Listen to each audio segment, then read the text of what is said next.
नमस्कार जय जगन्नाथ आपण मानकु मो चैनल को अनेक अनेक अभिनंदन। आज हेउची पवित्र धनु संक्रांति और पहली भोग नीति। ओडिशा रे अन्य एक मुख्य पर्व हेउची धनु संक्रांति। काहेकि अनादि कालरू यह पालित होई आसुची। सूर्यंका धनु राशि चयन को धनु संक्रांति कहा जाय थाए। एही संक्रांति ठारू मकर संक्रांति पर्यंत समय हेउची प्रखर शीतर समय। एही समय रे मनुष्य माने अलस्य होई डेरी सज्जा त्याग करबा स्वाभाविक कथा, किंतु आम देउड़ परंपरा रे एहा विपरीत होई थाए। एही मास जाक महाप्रभुंक नीतिकांति सूर्योदय बहु पूर्वरु पालित हुए। केउ समय रे लोके सज्जरे उठिବାକୁ इच्छा हेउ न थाए, सेही समय महाप्रभुंक स्नान अवकाश आदि नीति अनुष्ठित होई बालभोग लगी होई सारी। एही पहली भोग नीति आमको शिखाई थाए शीत दिन रे अलस न होई कर्मठ हेबागो। एमितिरे भी एही समय शस्य अमलर समय। कर्म परायण होई एही मासरे शस्य अमल कार्य रे लागिबाको एही नीतिकांति आमको शिखाई थाए। गोटे मासर शस्य अमल वर्षक पर्यंत आहार जोगाई थाए।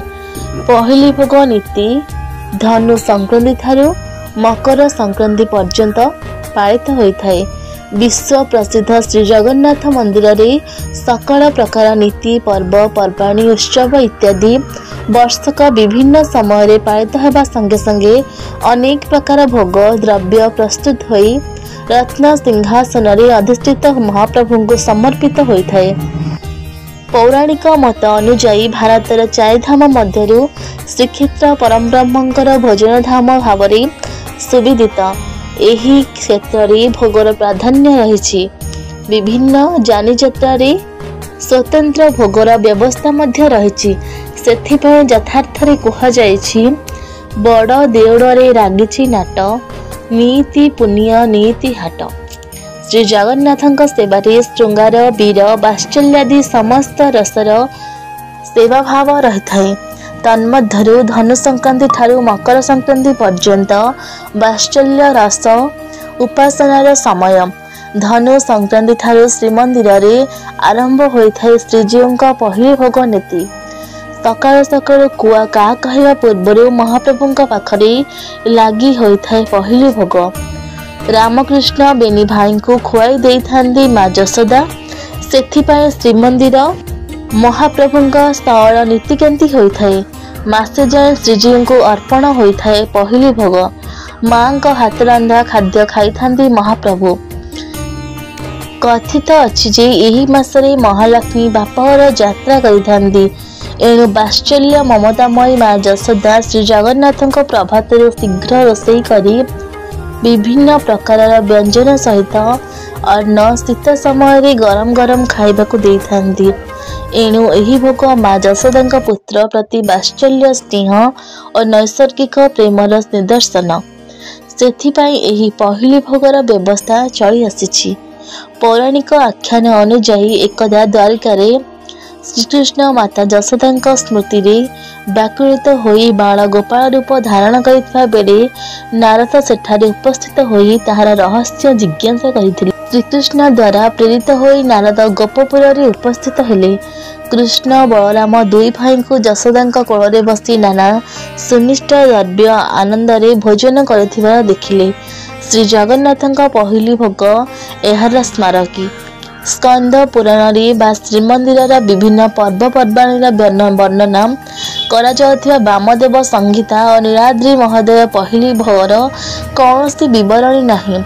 एथिरो अनुमति हुए जे पहली भोगर प्रचलन आवर्चीन काल रे होईछि।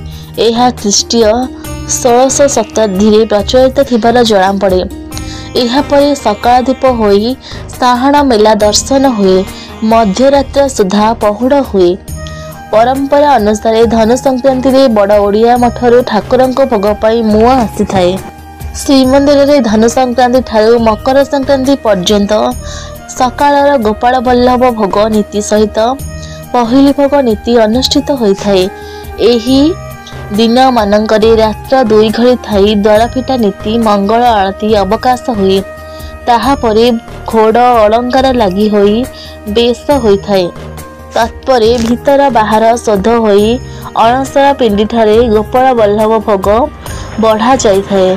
ଏହାପରେ ଅହୁଣିଆ ପାଣି ଆଣି ପଡ଼ିବା ଉତ୍ତାରୁ ପହିଲି ଭୋଗ ଛେକ ଆସିବା ପରେ ଭୋଗ ଡାକିଯାଏ। ଏହି ଭୋଗରେ ବିରି ଗହମରେ ଘୃତ ପାକ ହୋଇଥିବା ପିଠାମାନ ଅଣାଯାଇ ପଞ୍ଚ ଉପଚାର ପୂଜା କରାଯାଇଥାଏ। ପହିଲି ଭୋଗରେ ଲାଗୁଥିବା ପିଠା ଗୁଡ଼ିକ ହେଉଛି ବଡ଼ ଝିଲି, ଦରସୁଆ ବଡ଼ି, ଦରସୁଆ ଝିଲି, ବଡ଼ ବଡ଼ା, କାକେରୀ, ସାନ ଅମାଲୁ, ନଳି, କାକେରା, ଆରିସା, ମୁଗେଇ, ଏଣ୍ଡୁରି, ଲଡ଼ୁ, ଗଜା, ଖଇରଚୂଳ, ମଣ୍ଡା, ଚୁଡ଼ାପୁଆ, ବଡ଼ି, କଣ୍ଢେଇ ପ୍ରଭୃତି। ଶ୍ରୀମନ୍ଦିର ସ୍ୱତ୍ତ୍ୱଲିପିରେ ଏହାର ପରିମାଣ ମଧ୍ୟ ଉଲ୍ଲେଖ କରାଯାଇଛି। ଏହି ସବୁ ଦ୍ରବ୍ୟ ପାକ କରୁଥିବା ସୁବିଧା ହେବା ପାଇଁ ଏହି ଦିନମାନଙ୍କରେ ମଙ୍ଗଳ ଆଳତି ପରେ ହିଁ ରୋଷହୋମ ଅନୁଷ୍ଠିତ ହୋଇଥାଏ। ଲୋକ ବିଶ୍ୱାସରେ ମା ମହାଲକ୍ଷ୍ମୀ ଏହି ମାସଟିଏ ନିଜର ବାପ ଘରେ କାଟନ୍ତି। ପୌଷ ମାସରେ ବୋହୂ ନିଜ ବାପ ଘରକୁ ଯିବାର ଚଳଣି ଓଡ଼ିଆ ଘର ମାନଙ୍କରେ ରହିଛି। ତେଣୁ ମା ବ୍ୟଗ୍ର ହୋଇ ନିଜେ ପୁଅ ଝିଅଙ୍କୁ ଶୀତରେ ସକାଳଟାରୁ ଗରମ ଗରମ ଖାଦ୍ୟ ଖୁଆଇ ଦିଅନ୍ତି। ଏହି ପହିଲି ଭୋଗ ବଢ଼ା ଭାତର ସ୍ମୃତିକୁ ମନେ ପକାଇ ଦିଏ।